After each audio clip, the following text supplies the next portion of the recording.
C'est un énorme classique à avoir, c'est vraiment tu sais, le trio de starters du set de base édition 1, puisqu'il y a le petit stamp ici, donc c'est le Florizard, Dracofeu, Tortan, qui c'est un truc de cœur, tu vois. Édition 1, quand tu dis ça, c'est que c'est des cartes qui sont sorties en 2000, quoi, c'est ça? Ça, c'est sorti en fin 90. Ok, ah oui, donc c'est vraiment la première collection, c'est le premier tirage, quoi. Exactement.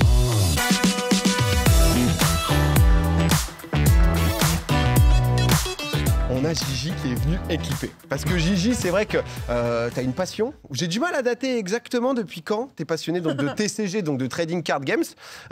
J'ai l'impression que ça fait quelques mois que t'es à fond dedans. Ça fait depuis septembre que je suis vraiment retombé dedans. Je toujours apprécié plus ou moins les TCG, surtout Yu-Gi-Oh! Quand j'étais gamin, je jouais beaucoup. Et puis Pokémon, comme tout le monde, tu vois, quand on était plus petit. Et c'est vrai que septembre est arrivé pour recontextualiser rapidement. Pendant les vacances d'été, j'avais un petit neveu à la maison qui aime beaucoup ouvrir du Pokémon et puis un jour ma femme est venue, elle fait mais c'est vachement bien d'ouvrir des cartes, et puis on est retombé dedans et je lui avais dit qu'il fallait pas qu'on le fasse, et depuis voilà, on est foutu quoi.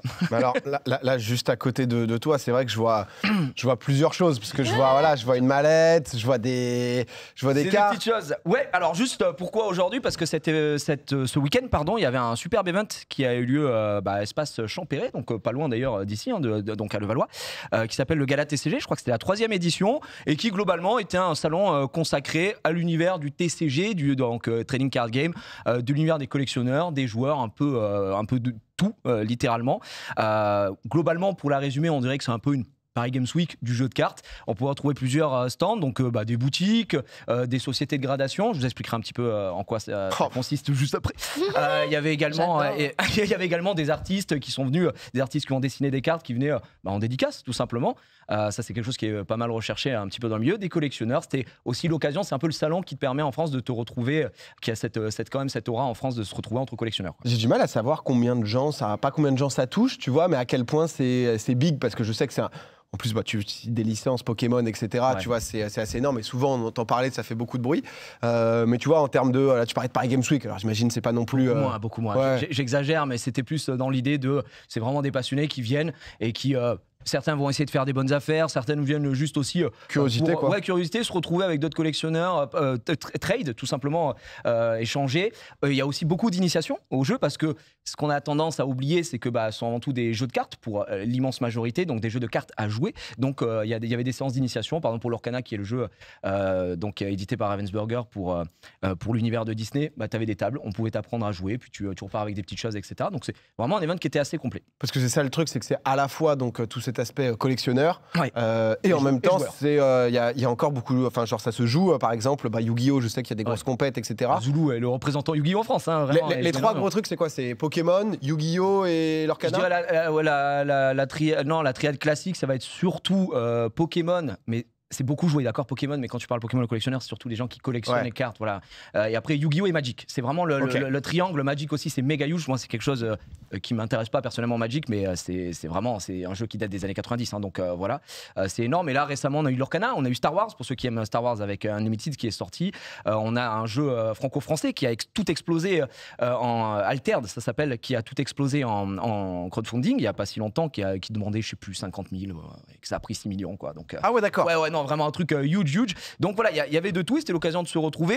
Et pour ce faire, je voulais juste ramener quelques petits objets que moi, depuis septembre, évidemment, j'ouvre les séries récentes. On aime bien faire ça avec le chat. Je me suis mis à fond à l'Orcana, puisque j'adore l'univers Disney, et surtout, je joue beaucoup à l'Orcana. D'ailleurs, je vais faire le premier tournoi du circuit officiel à Ravensburger qui se passe à Lille.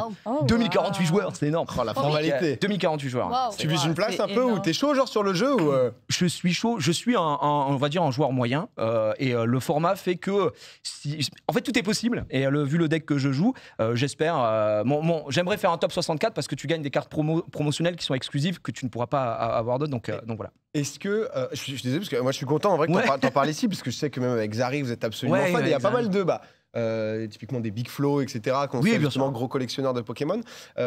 À quel point c'est des jeux entre guillemets pay to win, tu vois? Est-ce que c'est juste la rareté de la carte qui va faire que parfois elle est très chère, ou est-ce que entre guillemets il y a un mec, il a mis 500 balles et il a une carte, toi tu l'as pas, t'es en mode il va forcément me battre, quoi? T'as un petit peu deux games, c'est-à-dire que tu vas avoir sur Pokémon l'aspect collection, et sur Pokémon, alors je peux pas me parler parce que je suis pas un expert sur Pokémon, sur le jeu de cartes, je suis pas non plus un expert sur la collection, mais je commence un petit peu à connaître certaines choses. Tu as les cartes vintage, les méta de la carte, et c'est pour ça qu'on a des sociétés de gradation. Par exemple, je vais vous montrer un exemple de carte gradée, c'est très très simple. Ça ressemble par exemple à ça. Donc c'est pour protéger, tu vois. On peut voir dans l'écran si on vous le voit voulez ici. le retour. Là par exemple c'est un Pikachu Van Gogh qui était distribué à, je crois dans le musée aux Pays-Bas. Dans le musée Van Gogh. Au musée Van Gogh. C'est pour l'exposition Van Gogh, ils ont fait une collab évidemment avec Pokémon. Donc là on a la note ici, la note max généralement c'est 10. Là, on voit que c'est un petit 9.5, ça fait plaisir. Et en fonction de la notation, déjà, ça te permet de protéger tes cartes. Et puis, pour les collectionneurs, ensuite, de pouvoir afficher. Et puis, s'ils veulent revendre aussi, bon, ils ont une notation. Donc, la qualité de la carte va beaucoup jouer pour la collection. Par contre, quand tu dis à quel point c'est pay to win, par exemple, pour l'Orcana, auquel je joue énormément, alors moi j'ai la chance comme j'en fais aussi mon métier, je jouerai énormément de boosters, de cartes, etc., de pouvoir avoir à peu près ce qu'il me faut. Mais c'est vrai qu'en fonction des decks et de la méta, tu es très méta dépendant. Si cette carte est très très forte dans la méta, alors elle va coûter plus cher. Donc tu peux te retrouver vraiment avec des gros decks. Les decks du format en ce moment, certains ça monte à 600-800 balles le deck. Ah ouais, d'accord. Après tu peux choisir, te dire non, je vais pas ouvrir, je vais juste acheter les cartes que j'ai besoin, et tu peux faire des choses avec des decks qui vont te coûter 80 balles. Tu vois, et avec 80 balles, tu joues vraiment. Hein, tu te déplaces, tu as tes boutiques aussi. Ils font beaucoup de choses en vrai. Moi, c'est vrai que je parle de l'Orcana parce que j'aime beaucoup. Mais c'est vrai que dans les boutiques spécialisées, il y a pas mal d'events. Récemment, il y avait un event qui durait une semaine pour remporter, si tu faisais top 4 au moins, tu remportais une carte promotionnelle de Stitch Rockstar Enchanté, super. Que tu n'auras plus. La carte aujourd'hui en loose, elle coûte déjà. Cocotte, elle est team Disney, j'ai l'impression. Cocotte, c'est. Disney, je l'ai dit tantôt, mon personnage préféré, c'est Stitch. C'est vrai. Ah ouais, là, faut faire top 4. Fallait faire top 4. Il y a 12 000 joueurs. Bon. Non, ça c'était plutôt simple à avoir en vrai, mais il fallait quand même se déplacer en boutique. Ouais, donc du coup, tu as deux trucs, on va dire la collection, le côté collection et le côté jeu. Toi, tu joues, mais tu as aussi justement cet aspect un peu collection. Tu nous as ramené. Vas-y, je suis curieux un peu là de ce que. En fait, j'ai voulu ramener. Parce que vraiment, t'es allé à la banque pour pouvoir les sortir. Ouais, ok, voilà, ça c'est. C'est genre, elles sont gardées à la banque. Oh my God. Moi, je te mets une protection en sortant, Gigi là. C'est vrai que j'ai un cric. En sortant, ça va se passer. Est-ce que tu as une assurance aussi? Non, la banque est une assurance au final. Non, mais oui, je comprends. Non, mes gros items, entre guillemets, ça fait vraiment le mec, mais mes gros items, je les mets à la banque parce que, voilà, tu vois, c'est quand même des gros items. Ah ouais, si vous voulez qu'on parle prix, on parlera prix, mais. Si vous voulez vraiment venir sur le prix, on en parlera. Parce qu'on est là pour ça, c'est la passion. Je voulais ramener un item classique parce que le Gala TCG aussi, c'est un peu un prétexte pour montrer des objets, et je pense qu'ils vont parler au plus grand nombre ici. On a peut-être tous vu passer, enfin ma génération c'est 91, donc les premiers boosters, tu vois, Pokémon, ça a commencé dans les années 2000, donc j'étais encore au CM1, CM2, tu vois. Et ça pour moi c'est un énorme classique à avoir. C'est vraiment le trio de starters du set de base édition 1, puisqu'il y a le petit stamp ici, donc c'est le Florizard, Dracofeu, Tortan, qui c'est un truc de cœur, tu vois. Édition 1, quand tu dis ça, c'est que c'est des cartes qui sont sorties en 2000, quoi, c'est ça? Ça, c'est sorti en fin 90. Ok, oui, donc c'est vraiment la première collection, c'est le premier tirage, quoi. Exactement, et édition 1, parce que tu le vois juste à côté ici, il y a le petit stamp édition 1, ils sont sortis ensuite, ils ont été réimprimés, et donc il n'y a plus ce stamp-là. Donc ce sont des cartes, évidemment, en édition 1 qui coûtent un peu plus cher, parce que c'est les. On lâche les prix, on est curieux. Là, c'est ce qu'on appelle. Pour avoir un ordre, non mais sans tout forcément mettre lié là-dessus, mais pour avoir un ordre d'idée à peu près de. En gros, ici, ce sont des cartes en loose. Ce qu'on appelle une carte en loose, c'est une carte que tu vas l'acheter telle quelle, elle est juste protégée, elle a une petite sleeve, donc voilà, c'est un truc plastique. Et après, tu as les cartes gradées. En fonction de la note, ça peut vraiment tout changer. Et on va le voir dans quelques instants. Là, globalement, la carte la plus chère, c'est évidemment Dracofeu. C'est la carte un peu de légende. Un Dracofeu en loose comme ça, c'est en 1200 € environ. Ah putain, ouais, donc, quand même. Ouais, là, on est environ 2000 € les trois. Le Draco, hein. Mais il y a plusieurs cartes de Dracofeu, c'est ça? Parce que pourquoi il y en a qui vont comme 1 million, mais il y en a qui sont comme plus. Parce que, en gros, en fonction des éditions que tu as, là, c'est du français. Le français en coûte très cher. Vraiment, parce que nous, c'est très populaire Pokémon, et il faut vraiment comprendre qu'en France, les prix sont hallucinants. D'ailleurs, au Canada, je crois pendant très longtemps, vous aviez des displays, etc. C'était US, et ensuite ils ont réussi à avoir du français, il me semble, je ne vais pas dire de bêtises. Donc c'est vrai que Canada, c'est quand même loin, et c'est sur le continent américain. Mais par exemple, le set de base édition 1, c'est vraiment l'exception. En US, en américain, ça coûte une méga blindasse. Parce que, en gros, ils ont ce qu'on appelle une version shadowless. Il n'y a pas d'ombre sur les Pokémon. Donc, c'est vraiment que pour les US. Et donc, le Dracofeu, le même ici, c'est 200 000 $. Oh my God. En PSA 10, donc vraiment qualité parfaite. Ah ouais, d'accord. Le dernier, je crois que tu as 240 000 $. Il est parti en un. C'est des peanuts. C'est des petits trucs. Voilà. Et donc, ça, c'est juste, par exemple, c'était dans ces boosters qu'on avait ça. Je vous ai ramené, genre vraiment. Il a tout, il a tout. Je me souviens. Non, mais c'était donc ça, c'est pour ça c'était la. Et après, il a un sac Toys R Us dans lequel c'était acheté.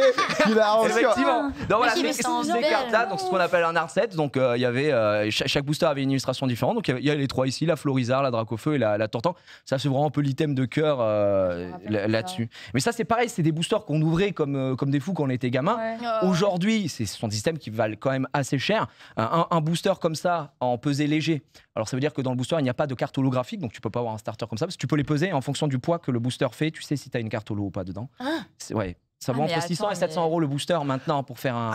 D'accord, donc direct tu peux savoir avant de l'ouvrir justement rien qu'à la peser en mode celle-là elle est rare minimum. Ouais, bien sûr. Parce que en gros ça c'est 3 boosters, mais une display, c'est ce qu'on avait chez le buraliste où on achetait nos petits boosters. Eh bien il y en a 36 dedans. Et aujourd'hui une display scellée, ça vaut entre 35 et 40 000 € sur un set de base.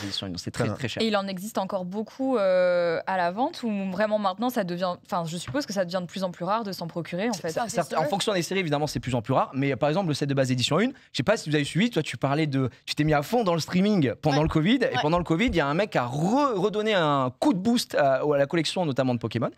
C'est aux États-Unis, c'est Logan Paul. Et chez nous, c'est Michou. Et du coup, il y a ce qu'on appelle un arc avec la hype où tous les prix ont pété. Et du coup, à l'époque, la display pour ouvrir, quand c'était 50 000 balles la display. Donc, c'était très très cher. Maintenant, ça a un peu rebaissé, mais ça reste quand même 35-40K. Donc, tu hurles. 30K, je pense que tu peux trouver si tu négocies un peu.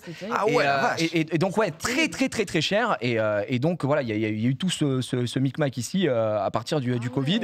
Et voilà, il a la collection un peu pété parce que je pense que le Covid, en fait, comme beaucoup, tu vois, il y a des gens qui se sont rendus compte qu'ils voulaient plus voyager. Il y a des gens qui se sont dit, bah tiens, je vais en remettre à la collection. Et ça a rouvert tout un pan du game comme ça. Mais ouais, ça, c'est vraiment, on va dire, les trucs basiques de notre époque. Et il faut vous dire que vraiment, avant 2020, je crois, année 2017-2016, sur eBay, c'était des boosters à 15 balles, personne n'en voulait. Quoi. Là, dans le chat, ça dit force à tous ceux qui ont vendu leurs cartes. C'est vrai que déjà, à l'époque, petit, je me souviens, c'était une vraie négo, parce que c'était cher. Il fallait négocier avec les parents et tout. Mais c'est vrai que je pense qu'on avait que des merdes. Moi, je me souviens, j'avais les cartes énergie. Enfin, tu vois. Mais tu sais, tu rigoles, mais une carte énergie classique, si elle revient, tu l'as fait grader, elle revient à PSA 10. Donc, je t'avais dit, les sociétés de gradation de 1 à 10 et tout, ça vous 100 balles, quoi, tu vois, quand même. Ah ouais, ma mère doit avoir ça à la cave, quelque part. Voilà, si vous avez du classeur chez vous. Si vous avez du classeur chez vous, et pour vous montrer à quoi ressemble donc, ce qu'on appelle un ou une display, vous dites comme vous voulez. Ça, c'est une série qui était là un peu plus récente, donc je voulais vous ramener un peu de récent pour voir, elle est scellée. Ça, c'est du duo de choc. Donc, je crois que c'est 2000. J'ai pas envie de donner de date, mais c'est pas si vieux, ça reste du Soleil et Lune, donc ça, on va dire, c'est dans les 5 ans, je crois, environ. Ça. Aujourd'hui, ça prend de la valeur, ça cote aussi. Donc, il y a des mecs qui gardent, tu vois, qui pour ouvrir ou pour revendre, etc. Ça, c'est une display à 2200 balles. Il y a beaucoup de gens maintenant qui achètent et qui gardent. Je sais, tu vois, typiquement, Monsieur Clément, lui, il allait au Japon, il s'est dit tiens, j'ai acheté un petit booster. Je l'ouvre pas. On sait jamais. Ouais, effectivement. Tu as un peu tout. T'as des gens qui aiment garder du scellé, du scellé pour garder, se dire, ça prend dans la valeur. Et franchement, sans rentrer dans les détails, il y a des gens qui veulent investir sur Pokémon. Moi, je vous donne aucun conseil. Il y a rien à savoir quoi. Faites ça. Moi, c'est juste pour le fun. C'est un truc de passion de collectionneur. Vraiment de passion. Et évidemment, je collectionne du Pokémon parce que j'ai un attrait à Pokémon. Si je ne fais pas de Magic, c'est parce que j'aime pas Magic, tu vois. Donc, alors pourtant, on me disait, il y a dans le chat, parce que forcément, quand tu connais pas, t'es un peu. Le Black Lotus, le Magic. L'anneau unique, je sais pas quoi, une carte qui est partie à 2,5 millions, un truc comme ça. Qui est partie à un peu plus 2 millions, 1,6 million, je sais plus. C'est un Canadien qui l'a eu. Une seule carte. C'est un mec de Toronto et il a vendu il voulait la vendre à tout prix à une personne qui est fan de Magic. Et cette personne, c'est Post Malone et il lui a vendu. Elle est ressortie gradée PSA 9, donc quasi parfaite, et il lui a vendu pour 1,8 million, 2 millions et quelques, je sais plus. On voit la vidéo avait tourné sur Twitter et le mec était super. 2,6 millions, on nous dit. 2,6 millions, ouais, voilà. Donc, voilà. Poste, hein. Le mec était très heureux, hein. C'est, je crois, un menuisier, ouvrier, je sais plus. Enfin bon, il était en mode. Let's go. Bien joué. Bien joué. Donc voilà.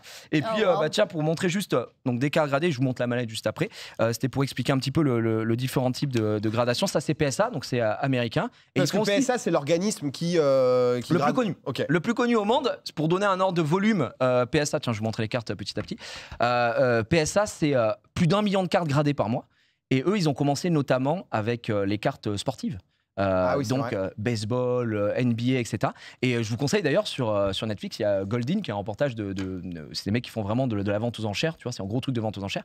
Et justement, ils se déplacent chez les gens, ils vont chercher des collections et tout ça. Et donc, c'est vachement intéressant. Donc ça, c'est la société de gradation qui aujourd'hui est la plus connue et aura et ça coûte combien? On nous demandait dans le chat si par exemple justement tu retrouves un peu 2-3 cartes stylées, si tu veux les envoyer pour les faire. Alors accrochez-vous le slibard. C'est là le petit twist. Ils se sont rendus compte évidemment, PSA ils sont pas cons que eux ils donnent de la valeur à ta carte. Tu vois par exemple, je t'ai montré tout à l'heure le Dracofeu là, je t'ai dit c'est 1000 balles.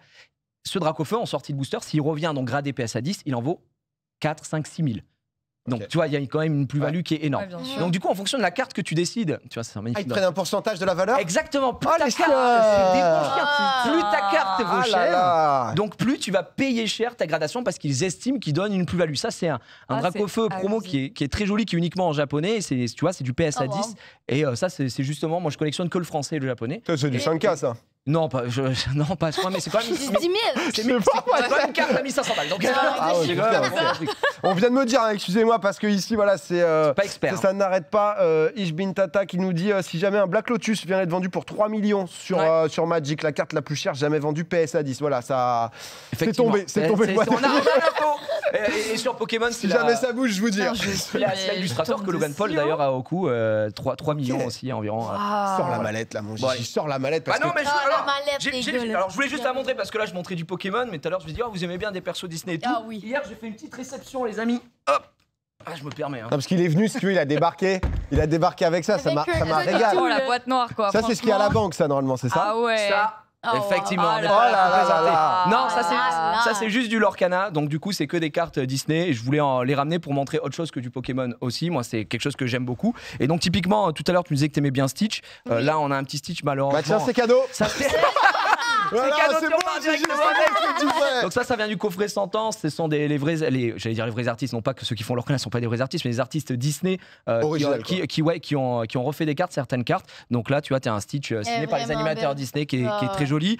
Moi personnellement, j'avoue que j'aime bien. C'est quoi ta préf, Moi, ma préférée, elle est là. C'est vrai que toi, t'es un gros fan Disney. Moi, c'est Hades parce que c'est mon Disney préféré. Et donc ça, c'est une carte Floodborn. Donc pour donner vite fait. C'est quel Disney ça? C'est Hercule. C'est Hercule. Mais après, je peux comprendre que tu. Non, mais de loin, là, j'avais un peu l'impression que c'était la méchante dans Ariel. J'ai une Ursula si tu veux aussi. Mais là, c'est une carte. Moi, je suis très débutant. Donc voilà, je vous mets sur la piste et ensuite. Mais dans l'Orcana, là, c'est une Hades un peu spéciale parce que ce qu'on appelle une Floodborn, en gros, dites-vous globalement que c'est comme si c'était un Hades dans un multivers. Genre, et si Hades était roi de l'Olympe, donc c'est une carte roi de l'Olympe. Normalement, il n'est pas roi de l'Olympe, donc voilà. Il y a pas mal de petites choses. La Simba est vraiment belle. Je crois qu'elle est quelque part. Elle était plus loin par Elle était plus loin, je crois que tu as raison. Et bon, petite Simba, effectivement. C'est une petite Simba. Celle-là, elle est belle, Elle est très belle. 9,5 en plus, bravo. Bah merci. C'est GG. Et ça va quoi les chiffres? C'est la gradation donc, de 0, enfin de 1 à 10, tu vois. Et donc la particularité de cette société de gradation, contrairement à PSA, c'est qu'eux, ils font des 10 différents. Là, c'est un 10, attention les amis, ça c'est un 10 pristine. Parce qu'il y a ils notent 4 notes, tu vois, ils donnent en gros de 1 à 10 sur les coins, la surface, les côtés. Et je sais plus laquelle quoi. Non, c'est juste dans Hercule. Ouais, donc c'est le centrage pardon. Et donc si tu arrives à avoir au moins 3 10 dedans, tu as une note supplémentaire, on va dire. OK, d'accord. Et est-ce qu'il est forcément 10 quand il sort du booster parce qu'il est 9 en soi, tu vois, c'est un peu ça que je me demande. Il peut y avoir les défauts sur la carte, non? Ouais, exactement. Parce que genre quand ça sort du booster, c'est forcément un 10 ou est-ce que faut l'imprimante merde. Que Dieu t'entende. Tout ce que tu vois ici, c'est sorti de booster et j'ai qu'une seule 10 pristine. Donc voilà. En fait, tu as des cartes qui peuvent avoir des défauts, notamment quand elle sort, elle peut avoir un petit point blanc, un petit truc. C'est vraiment très minutieux. C'est un vrai game le truc de la gradation. Le découpage n'est pas tout à fait. Le centrage, l'imprimant. Et tiens, je peux vous montrer une carte qui est très bizarre. C'est celle-ci, ce qu'on appelle le Mickey ici, mais c'est un miscut. Donc c'est-à-dire que ça, c'est une carte unique au final, parce qu'en bas, vous pouvez le voir, elle est totalement décentrée. C'est une autre carte enchantée qui chevauche dessus. Donc à l'imprimerie, il y a eu un souci. Et donc ça, c'est des cartes qui peuvent être un type de carte. Un autre game de cartes, tu vois. Voilà. Mais après, ça, c'est un peu deep. C'est vrai qu'en effet, il y a tout ce qui est spéculation, spéculateur, etc. Encore une fois, on n'est pas forcément là-dedans. C'est un vrai truc de passionné où en fonction, t'en as, ils se font des collections. C'est comme, tu vois, on se parlait des trucs Magic, etc. Les collectionneurs de timbres. C'est vrai que les timbres, je crois que le timbre le plus cher était parti à 2 ou 3 millions aussi. Enfin, tu vois, les collectionneurs, de toute façon, c'est toujours un truc qui est par nature un peu niche. Ça parlait de Wankul dans le chat. Hein. Ouais. Moi, j'ai un Domingo holographique, si jamais. Mais c'est vrai, moi, alors que moi, j'ai un Jiraya pas holographique. Mais ça, mon pote. C'est série 1. Et je parlais du Gala TCG. Tiens, la Ursula que je te disais tout à l'heure. Donc voilà, elle est très jolie. Carte du chapitre 3. Et donc, ils étaient au Gala TCG, justement. Ils avaient un stand où tu pouvais aller acheter des displays.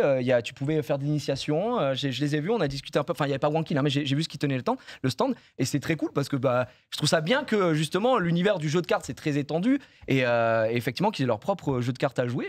Ils étaient vraiment aux côtés de tous les collectionneurs qu'il y avait là-bas. Wankil au sommet, quoi. Ouais. Gigi, déjà merci, parce que c'est vrai que voilà, même à chaque fois, je vous pour pas être trop long. Non, mais en vrai, je vous vois à chaque fois même faire des lives avec Sakor, Xari, etc. Où vous ouvrez, il y a de l'opening dans tous les sens et ça permet d'un peu mieux comprendre, parce que c'est vrai que quand tu suis pas, tu vois juste les trucs de Big Flo, 12 Pikachu, machin. Pour finir, quand même, tu nous as. Il y a un petit bonbon. Il y a un petit quelque chose. Alors, pour juste vous expliquer très succinctement, ça, c'est un booster japonais, Team Rocket. Donc, en gros, c'est une édition qui est sortie. C'est la 4e édition, je crois, après le set de base que je vous ai montré. Mais ça vient du Japon. Donc, la particularité de ces boosters-là, c'est qu'il y a forcément une carte holographique à l'intérieur. Donc il y a potentiellement dans cette série. Là, il peut y avoir une dinguerie. C'est quoi là? Parce que Dracofeu. Là, on va l'ouvrir. Là, on veut Dracofeu là. Putain, j'ai jamais fait parce que moi, je me souviens du chou qui ouvrait des cartes. J'étais pas hype à l'époque. Je comprenais pas. J'étais pas dans le délire là. C'est la folie. Ça, c'est un booster. Donc c'est une vieille série. C'est un booster qui vaut entre 250 et 300 €. Donc moi, je le gardais scellé. Mais je me suis dit aujourd'hui. Oh là là. On fait ouvrir à Cocotte. On fait ouvrir à Cocotte. J'ai la main chanceuse absolument. Ah ouais. Attends, on ramène une caméra. Je crois que j'ai la caméra ici. Ok, caméra ici. On va pouvoir suivre directement. Immersion, ça va cadrer. Oui, voilà, bon, ça c'est la Gilles, ça ici. On a Cocotte qui va ouvrir. Let's go. Je te l'ouvre. Attends, ouais, mets-le bien comme les gens font. Alors en vrai, je te l'ouvre gentiment comme ça. Pourquoi? Parce qu'en fait, la carte qui nous intéresse, elle est en dessous. C'est lourd, tu sens que c'est lourd. Et donc, il faut que je la cache. Non, c'est que la première. C'est que la première. Et donc là. Ça, c'est la télé sur laquelle on voit pour les jeux et tout. Voilà, si jamais. On a plusieurs caméras. Les backstage. Voilà, ça arrive. Alors attends. Donc là, ça peut être quand? Alors, c'est forcément la dernière. Ça, par exemple, c'est une carte qui existe que au Japon. C'est une carte qui est bannie. Parce que si on regarde bien, le tas de morts, il regarde en dessous de la jupe. Et ça, c'est pas bien. Et ça, au Japon. Bouh, les Japonais. Vas-y, c'est noir. Tu peux y aller, c'est bon. Carte énergie. Okay, vous voyez bien ou pas le chat? Ça, c'est très bien, ça, c'est un petit reptincelle, c'est un starter. Oh, reptincelle. On est content. Reptincelle, je regarde que toi, je regarde que toi. Oh, psycho-quack. Non, c'est pour Rigon. Attends 2 secondes, on voit bien ou pas en régie? Tu veux que je. Il y a du reflet, Peut-être toi, tu sais bien faire. J'ai l'impression que tu vas nous l'attraper. Ah oui. Ok, je laisse ta lumière, Tu peux prendre par en haut si tu veux, c'est même mieux. Là, c'est parfait, c'est parfait. Ok, un petit mini Draco, belle carte sympa, tu peux les poser les cartes, t'embête pas. Mini Draco. T'inquiète. Mini Draco, il est sympa, il a une bonne tête. C'est un ami. Là, c'est bientôt? C'est bientôt. C'est bientôt lui. Ça, c'est Aquaquack, l'évolution Psychoquack. Oh, à gauche, Psychoquack. Ouais, très très bon. Attention. Ouais, ça, c'est la petite traîneur, c'est nul. Là, c'est dans combien de cartes la carte nous intéresse? On sait pas où il y a toujours un placement. J'aurais pu savoir, mais elle a remis les cartes derrière, donc je ne sais plus où c'est comment. Mais c'est bientôt. Est-ce que c'est prochain? Peut-être, je sais pas. Là, on fait Dracofeu. Ok. Oh la vache! Oh my god! C'est Voltor! Très gay, c'est très nul, mais c'est pas maintenant, c'est Voltorb. Voltorb. Fais doucement. Oh oui? Oui, c'est rouge? Oui, non, ça c'est pas maintenant, Vas-y. Juste Cocotte, génial, un peu plus de rythme. Si jamais, tu vois, au moment où on l'ouvre. Allez. Oh non, c'est Gazmer, vas-y. Oh, c'est de la big merde. Oh non. Oh my god. Là, c'est en flop. C'est un méga flop. Donc ça. Là, voilà, je vous le dis, je vous ai dit, le booster 250-300 balles, cette carte. Oh, si j'en tire 20 balles, c'est vraiment le bout du monde. Oh non. C'était pour Popcorn, merci à tous. Énorme flop. Merci. Bravo. Merci tout de même. La main chanceuse, elle a dit. Et elle m'a regardé droit dans les yeux, elle m'a dit, moi j'ai la main chanceuse. Je l'ai. Sublime. Après, l'avantage, c'est que je l'avais pas. Ouais, mais on rappelle, t'es collectionneur, donc si tu l'as pas, c'est que t'es content quand même. En tout, je l'ai pas, donc je suis content. Ça va dans le classeur, ça, tout ça. Ah, c'est vrai que. Bon, écoute, gros flop. Merci en tout cas de l'explication. Et puis. Je veux dire que celle-là, je la déposerai pas à la banque. Non, mais c'était marrant. C'est le jeu, c'est comme ça aussi. Voilà, c'est le petit Pokémon. En vrai, merci. C'était bien, Cocotte. T'inquiète, ça dit dans le chat. C'est très bien, très bien. De toute façon, c'est à Gigi que tu dois t'excuser. Je m'excuse. Mais non, nous, voilà quoi. Gros merci, Gigi. Je suis deg premier degré. C'est vrai que c'est. Ça arrive. Après, si je peux vous rassurer, j'en avais acheté 3 et j'en ai fait ouvrir un à Sakor et il m'a eu le premier, il m'a eu Dracofeu. Donc je suis en mode, c'est très bien. Ah ouais, ça doit être un moment de fou. Ah bah, un moment qu'on aurait bien aimé vivre. En vrai, j'aurais aimé le vivre ici une deuxième fois, je vais pas te mentir, mais je l'ai vécu avec Sakor. En vrai, c'est bien. C'est bien aussi de montrer aux gens qu'on gagne pas toujours. Ça, c'est vrai. Bien sûr. Parce que c'est vrai qu'après, il peut y avoir ce côté un peu gacha où d'un coup tu te dis. Est-ce que je peux me permettre de faire Bien sûr. Tu vois, en vrai des vrais, je trouve qu'en France, et c'est un peu dommage qu'on ne mette pas les taux de drop, etc. Parce que je trouve que ça s'apparente vraiment à du gacha. Pour moi, ouvrir un booster, ok, c'est pour jouer, etc. Mais les gens ouvrent principalement sur Pokémon en espérant avoir une carte alternative qui a coûté très très cher, etc. Machin. Aujourd'hui, ouvrez ça pour le plaisir, amusez-vous en famille, etc. C'est bien. Si vous jouez, si vous collectionnez, c'est très bien. Mais faites attention, évidemment. Moi, à chaque fois que j'en parle sur les lives, je dis, je trouve que ça ressemble pas mal à du gacha, donc faites quand même attention. Ouais. Bah, c'est vrai que de l'extérieur, il y a ce côté où tu te dis, t'as l'impression de, putain, sur un booster, boum, tu peux avoir un truc à 40 000 balles et derrière ta vie change, quoi. Donc, non, mais c'est vrai, quoi. C'est vrai. Comme quoi, voilà, c'était bien utile ce flop. Après, il y a un très beau mini Draco. Faut quand même pas le. C'est vrai qu'il y a un beau mini Draco. Mini Draco, peut-être je le veux bien. Tu me diras. Il est toujours mignon, mini Draco. Il y a des Pokémon comme ça. Il est sympa. Attention à votre argent, etc. Non, mais c'est vrai que c'est important parce qu'il y a toujours ce truc entre collections et ensuite ça peut aller trop loin. Mais merci beaucoup, Gigi. J'avoue qu'un vrai petit régal, toutes ces explications.